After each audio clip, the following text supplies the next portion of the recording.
ምንጣፍ ተነጥፎ አልተቀበሏቸውም። ይልቅ እጅግ ፈተና አብዝተውባቸው ነበር። እጅግ መከራ አጽንተውባቸው ነበር። ሲለምናቸው ሲያላግጡበት በነበረበት በዛ ዘመን ኖህ ግን በእግዚአብሔር ፊት ጻድቅ ሆኖ ተገኘ ነው የሚለን። በጀማ የምንነዳ በጀማ የምንጓዝ በጣም ብዙዎቻችንን ልንመካበት የሚገባ ባለጸግነት ልንመካበት የሚገባ ሹመት ሳይሆን መመካት የሚገባን በእግዚአብሔር ነው።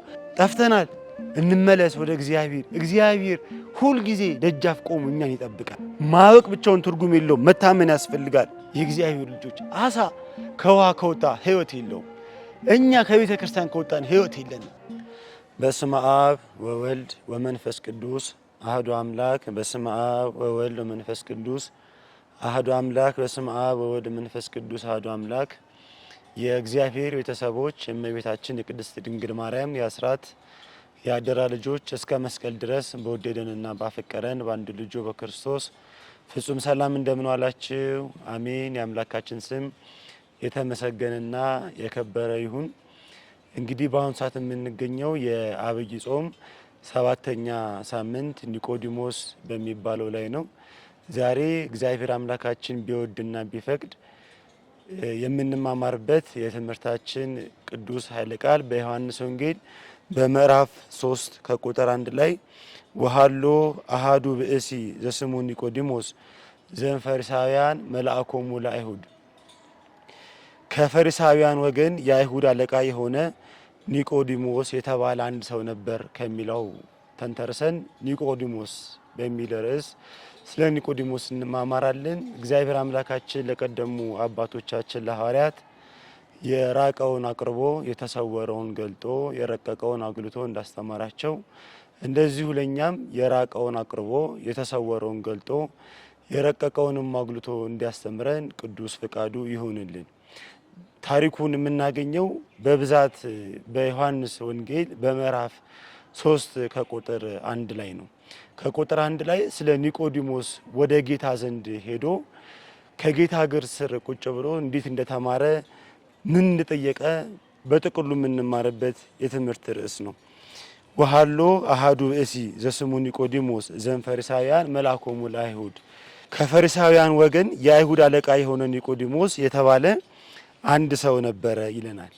ፈሪሳውያን በአባታቸው በፋሪስ ፈሪሳውያን ተብለው ተጠርተዋል።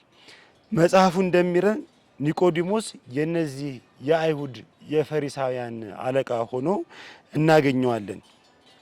ፈሪሳውያን ለሕገ ኦሪት አብዝተው ይጨነቁ እንደነበረ መጽሐፍ ቅዱስ በተለያዩ ክፍሎቹ ነግሮናል፣ አስተምሮናል።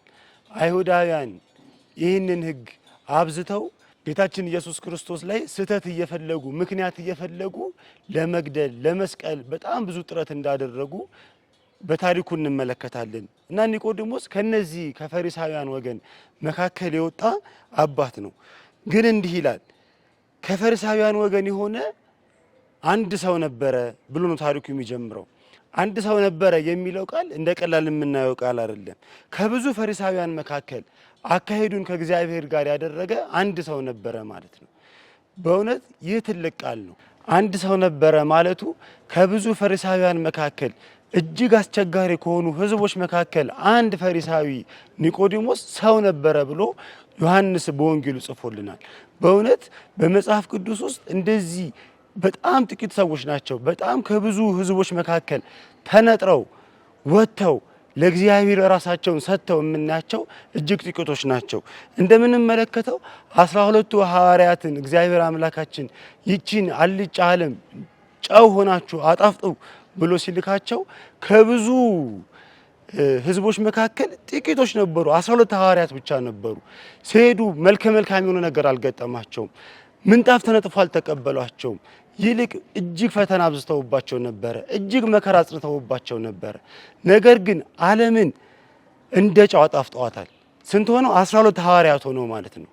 በሌላ መልኩ ስንመለከት ኖህ በዘመኑ ከነበሩ ሕዝቦች በዚህ በኦሪት ዘፍጥረት በምናገኘው ታሪክ በጣም በርካታ ሕዝቦች እባካችሁ ንስሐ ግቡ እያለ ሲጮህ ሲለምናቸው ሲያላግጡበት በነበረበት በዛ ዘመን ኖህ ግን በእግዚአብሔር ፊት ጻድቅ ሆኖ ተገኘ ነው የሚለን።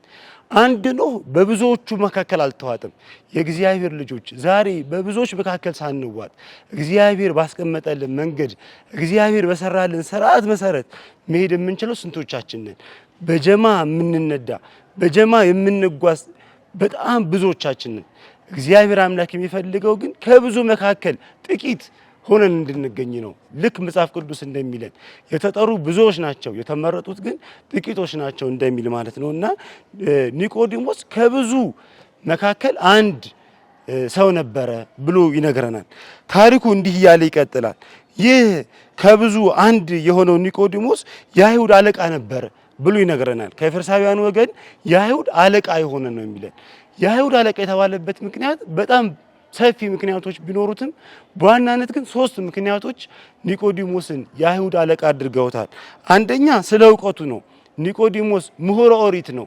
የኦሪትን ትምህርት ጠንቅቆ የተማረ ጠንቅቆ ያወቀ ይልቅም ያስተምር የነበረ እጅግ አዋቂ ምሁረ ኦሪት የነበረ ሰው ነው። ለዚህ ነው አለቃ ያደረጉት። በማስቀጠል ባለጸጋ ነበር ይለናል። ባለጸጋ ነበር ኒቆዲሞስ፣ በሀብት የከበረ ባለጸጋ የነበረ ሰው ነው ኒቆዲሞስ። በሶስተኛ ደረጃ ደግሞ ሹመት የነበረው ሰው ነው። ቀን ቀን ሸንጎ እየዋለ የሚፈርድ ሰው ነው። እነዚህ ሶስት ነገሮች አስተባብሮ የያዘ ኒቆዲሞስ ነው። አንድ ባለጸጋ ነበረ፣ ሁለተኛ ምሁረ ኦሪት ነበረ፣ ሶስተኛ ደግሞ ሹመት የነበረው ሰው ነበረ። ነገር ግን ኒቆዲሞስ እነዚህ ሶስት ነገሮች ሳይበግሩት ወደ ጌታ ዘንድ ሄደ። ሶስት ነገሮች አስተባብሮ የያዘ ሰው ነው ኒቆዲሞስ። በዘመናችን አንዳንድ ሰው ዕውቀት ይሰጠውና ባለጸጋነት ላይ ሰጠው ይችል ይሆናል። ሹመት ይሰጠውና ዕውቀት ላይ ሰጠው ይችል ይሆናል። ዕውቀት ይሰጠውና ሹመት ላይ ሰጠው ይችል ይሆናል። ኒቆዲሞስ ግን ሶስቱንም ነገሮች አስተባብሮ የያዘ ሰው ነው። ለዚህ ነው የአይሁድ አለቃ የተባለው ማለት ነው። ዛሬ ላይ እነዚህ ሶስት ነገሮች አስተባብረን መያዝ የቻልን ሰዎች እነዚህ ሶስት ነገሮች አንዱን እንኳን ያለን ሰዎች ወይ በእውቀታችን ያለን በእውቀት እንመካለን፣ ሀብት ያለን በሀብት እንመካለን፣ ሹመት ያለን በሹመት እንመካለን። በፍጹም ግን ተገቢ አይደለም። ኒቆዲሞስ በሶስቱም ነገሮች አልተመካም። በሶስቱም ነገሮች ሳይመካ ወደ እግዚአብሔር ሌሊት እየሄደ ይማር ነበረ። የእግዚአብሔር ልጆች ነብይ እመ ሳሙኤል ሐና እንዲህ ነው ያለችው፣ ጥበብ ያለው በጥበቡ አይመካ፣ ዕውቀት ያለው በእውቀቱ አይመካ፣ የሚመካስ ቢኖር በማን ይመካ አለች? በእግዚአብሔር ይመካ ብላ ተናግራለች። ስለዚህ ልንመካበት የሚገባ ዕውቀት፣ ልንመካበት የሚገባ ባለጸግነት፣ ልንመካበት የሚገባ ሹመት ሳይሆን መመካት የሚገባን በእግዚአብሔር ነው። ኒቆዲሞስ በእነዚህ ነገሮች አልተመካም። ሌሊት እየሄደ ወደ እግዚአብሔር ይማር ነበር ነው የሚለን። ግን ለምንድን ነው በሌሊት የመጣው ያለን እንደሆነ አንድ ሁለት ሶስት ነጥቦችን እናንሳ። አንደኛ አዋጅን ስለፈራ ነው። ኒቆዲሞስ በሌሊት እየሄደ ወደ እግዚአብሔር እግር ስር እየቀረበ ይማር የነበረው አዋጁን ስለፈራ ነው። እንዲህ የሚል አዋጅ ስለነበረ ነው። ከክርስቶስ ጋራ በጋራ የሆነ ከምኩራብ ይውጣ፣ እንዲሁም ደግሞ ከሸንጎ ይሰረዝ የሚል ሕግ ስለነበረ ይህንን ሕግ ፈርቶ ኒቆዲሞስ ሌሊት እየሄደ ከእግዚአብሔር እግር ስር ቁጭ ብሎ ይማር እንደነበረ መጽሐፍ ቅዱስ ይነግረናል።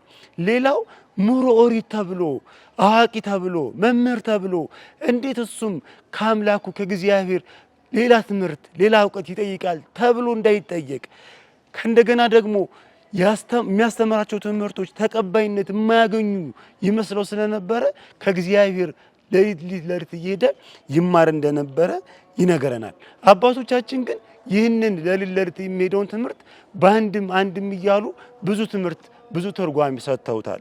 አንደኛው በሌሊት መሄዱ ፍጹም ወደ ክርስቶስ ለመሄዱ ምሳሌ ነው። በቀን ብዙዎች ይሄዳሉ። 5 የገበያ ሕዝብ ጌታን ይከተሉ ነበረ።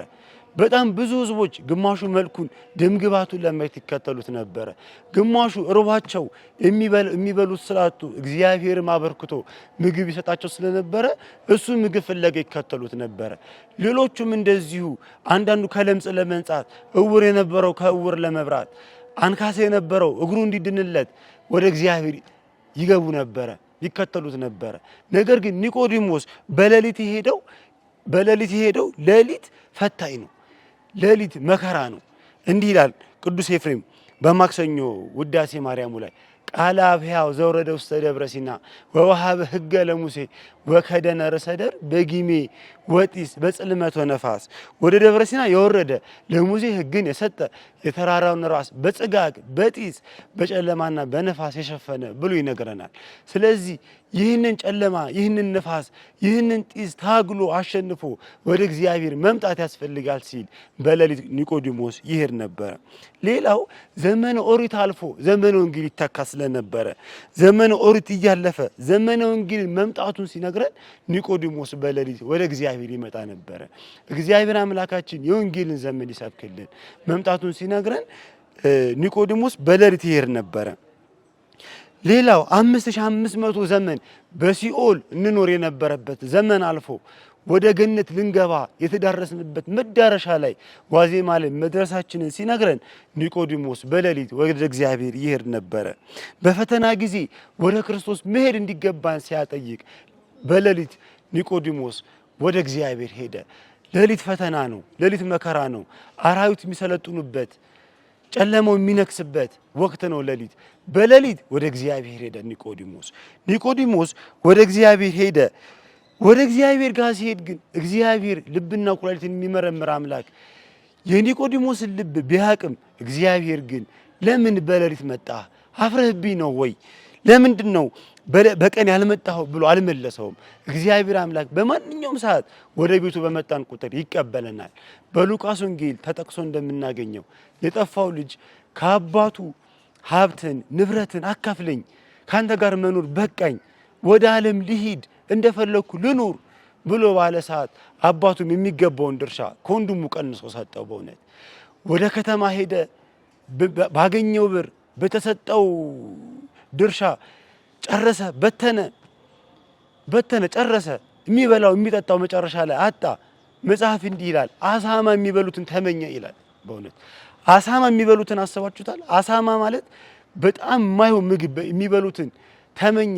ከዛ ከከበረው ከአባቱ ቤት ወጥቶ ከከበረው ከንግስና ወርዶ አሳማ የሚበሉትን ተመኘ። ግን ወደ ልቡ ተመለሰ። የእግዚአብሔር ልጆች ወደ ልባችን እንመለስ። ከቤቱ መውጣት አይደለም ክፉ ወጥቶ መቅረት ነው። ዛሬ እንመለስ። የመዳን ቀን ዛሬ ነው። ይህ የጠፋው ልጅ ተመለሰ፣ ወደ አባቱ ሄደ። በሚደንቅ ሁኔታ ግን አባቱ ሁልጊዜ ከደጃፍ ቆሙ። ከዛሬ ነገ ልጄ ይመጣል ብሎ በተስፋ ይጠብቀው ነበር። ከርቀት ቢያየው እንዴ ድርሻህን እኮ ወስደሃል፣ የሚጠበቅብህን አግኝተሃል፣ ከዚህ በኋላ ምን ልታደርግ መጣ አላለውም። ይልቅ አቅፎ ሳመው። ጎረቤቶቹንም ጠራ። የጠፋው ልጄ ተገኝቷል፣ ሞቶ ነበር ተነስቷል፣ ጠፍቶ ነበር ተገኝቷል፣ ለጣቱ ቀለበት አድርጉለት፣ ፍሪዳ ረዱለት፣ ጎረቤቶቹን ጥሩ፣ ደስ ይበለን አለ። በጠፋው ልጅ አባቱ ተደሰተ። የጠፋው ልጆች እኛ ነን፣ እግዚአብሔር ልጆች ጠፍተናል። እንመለስ ወደ እግዚአብሔር። እግዚአብሔር ሁልጊዜ ደጃፍ ቆሞ እኛን ይጠብቃል። ኒቆዲሞስን ለምን ሌሊት መጣ?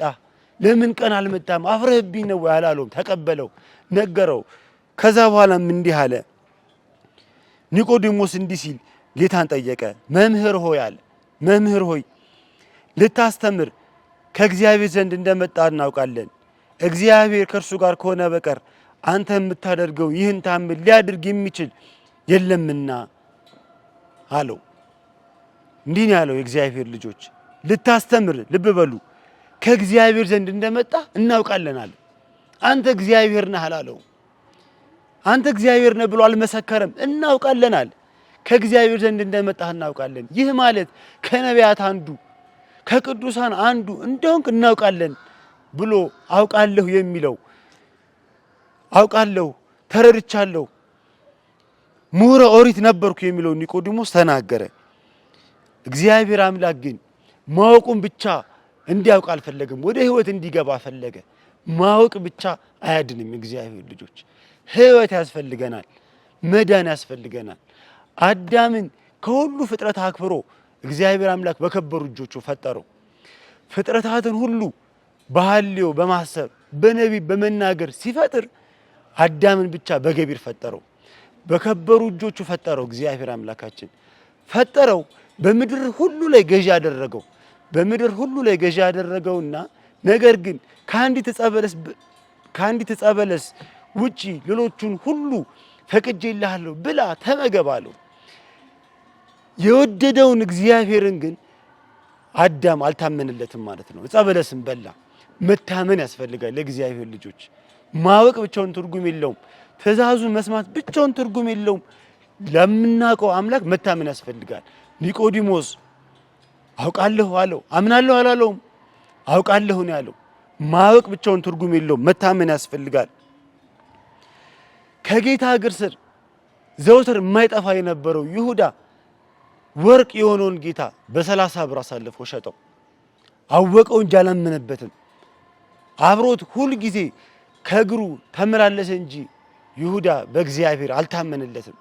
የእግዚአብሔር ልጅ እንታመን ያስፈልጋል። አርዮስ ዕውቀት ነበረው ግን አልጠቀመውም። ዕውቀት ብቻውን ትርጉም የለውም። ልንድን ያስፈልጋል ማለት ነው።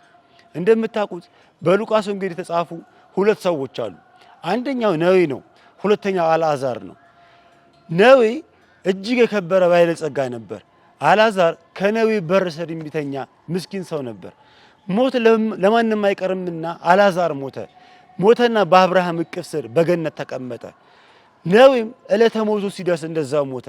ነገር ግን ይሰራ የነበረው ስራ ይሰራ የነበረው ተግባር ገነት የሚያስገባው አልነበረብና ወደ ሲኦል ገባ። ወደ ሲኦል ገብቶ በአብርሃም እቅፍ ስር አልዓዛርን ተመለከተው። በአብርሃም እቅፍ ስር አልዓዛርን ተመለከተው። የዚህን ጊዜ እንዲህ አለ ነዌ፣ እኔም አልዓዛር ወዳለበት ወደዛ መሄድ እፈልጋለሁ አለው።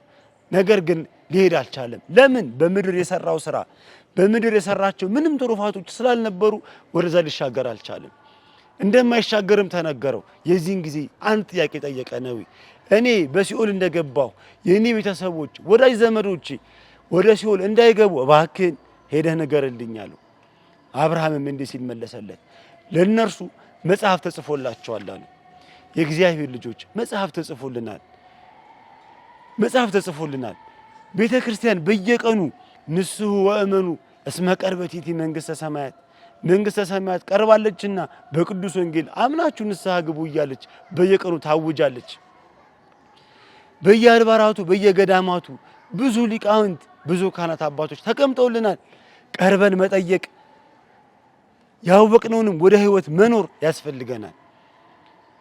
ኒቆዲሞስ አላወቀም፣ አልተረዳውም። እናውቃለን አለ እንጂ እናምናለን አላለም። ማመን ግን ያስፈልጋል። ጌታ እንዲህ ብሎ መለሰለት፣ አማን አማን እብለከ ዘይተወልደ ዳግመ እማይ ወመንፈስ ቅዱስ ኢይሬኦታ ለመንግሥተ ሰማይ።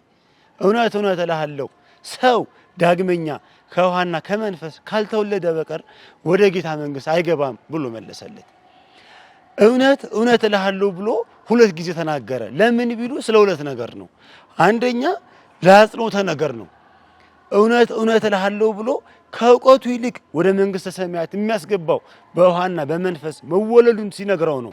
አጸናለት፣ አረጋገጠለት።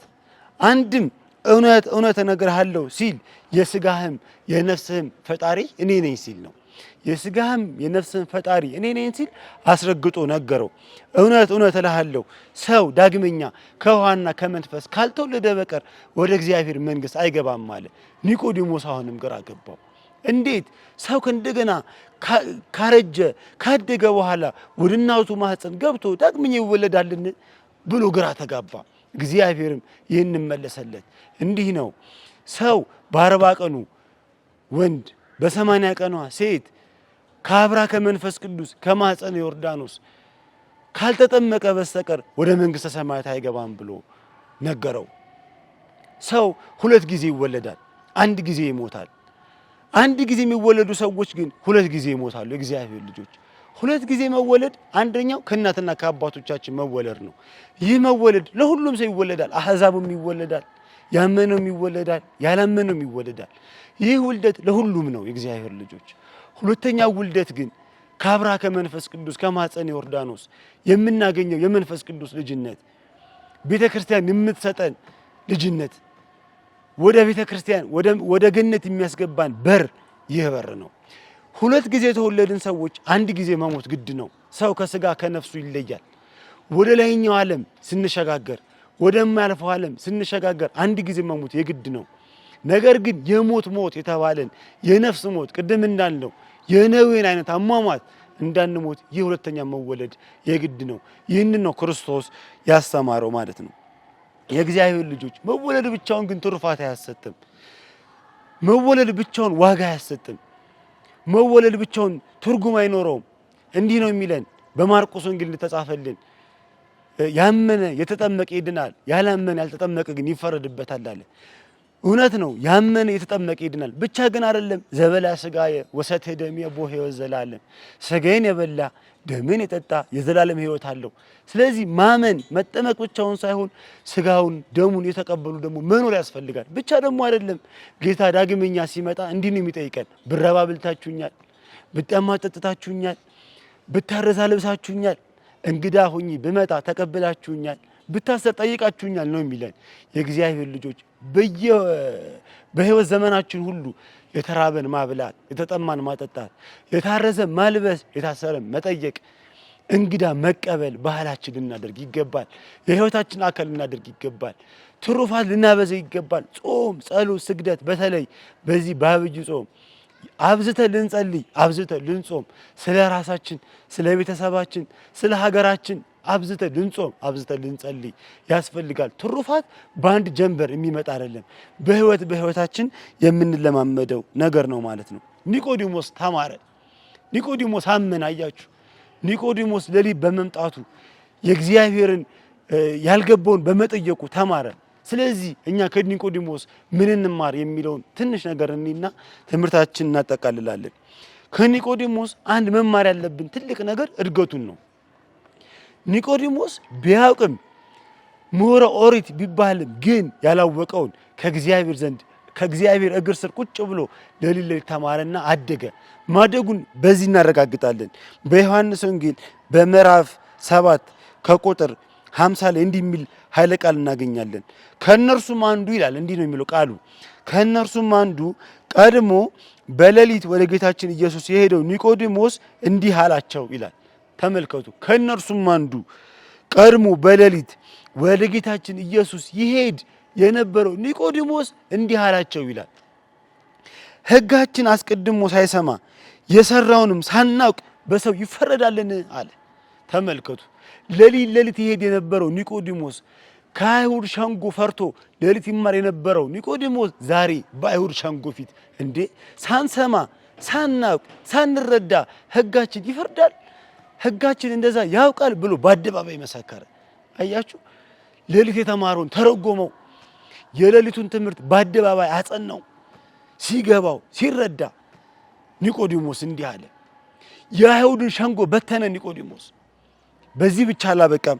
በዮሐንስ ወንጌል በምዕራፍ 19 ከቁጥር 38 ላይ ታሪኩን ተመዝግቦ እንደምናገኘው ዮሴፍና ኒቆዲሞስ ጌታችን በገዛ ፍቃዱ ቅዱስ ሥጋውን ከለየው ከቅድስት ነፍሱ ከለየው በኋላ ወደ ጲላጦስ ዘንድ ሄደና ጲላጦስን እንዲህ አለው፣ የጌታችን የመድኃኒታችን ኢየሱስ ክርስቶስን ሥጋ ስጠን፣ በከበረ መቃብር እንቅበር ብሎ በአደባባይ አይሁድ እንደዛ ሲገርፉት ምራቃቸውን ሲተፉበት ሲዘብቱበት ኒቆዲሞስ ከነሱ የወጣው ኒቆዲሞስ በክብር የጌታውን ሥጋ ቀበረ።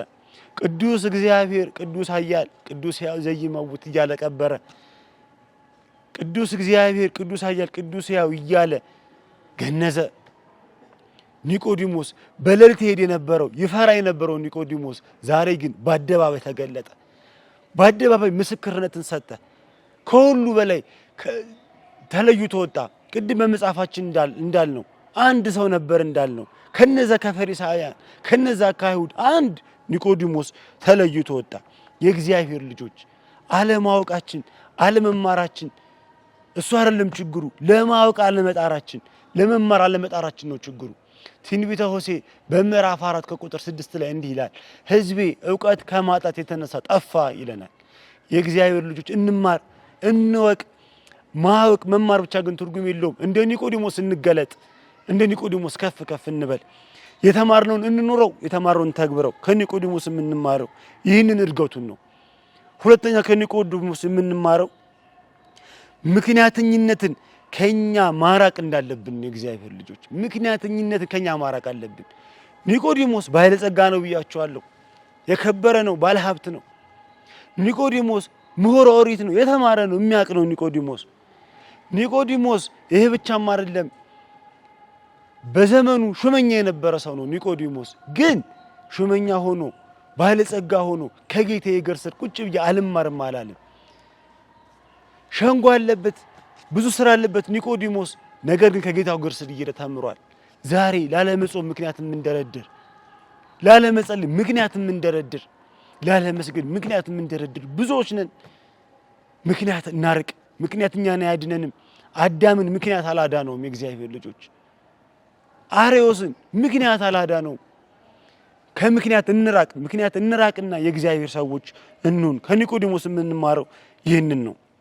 ሌላው ከኒቆዲሞስ የምንማረው ዘውትር ከጌታ እግር ስር መኖርን ነው። ዘውትር ከእርሱ ጋር መቀመጥን ከኒቆዲሞስ እንማራለን። የእግዚአብሔር ልጆች አሳ ከውሃ ከወጣ ሕይወት የለውም። እኛ ከቤተ ክርስቲያን ከወጣን ሕይወት የለንም። ከመቅደሱ ከወጣን ሕይወት የለንም። ከአትሮንሱ ስር ከራቅን ሕይወት የለንም። ከእግዚአብሔር እግር ስር ሁል ጊዜ እንገኝ። እግዚአብሔር የት ነበራችሁ ሲለን ከአትሮንሱ ስር እንበለው። እየተማርን እየኖርን ስጋህን ደምን እየተቀበልን እንበለው። ትሩፋትን እናብዛ። ኒቆዲሞስ ከጌታ እግር ስር ነበረ። ከጌታ እግር ስር እንሁን። የእግዚአብሔር ልጆች ከጌታ እግር ስር መሆን የመሰለ ነገር የለም።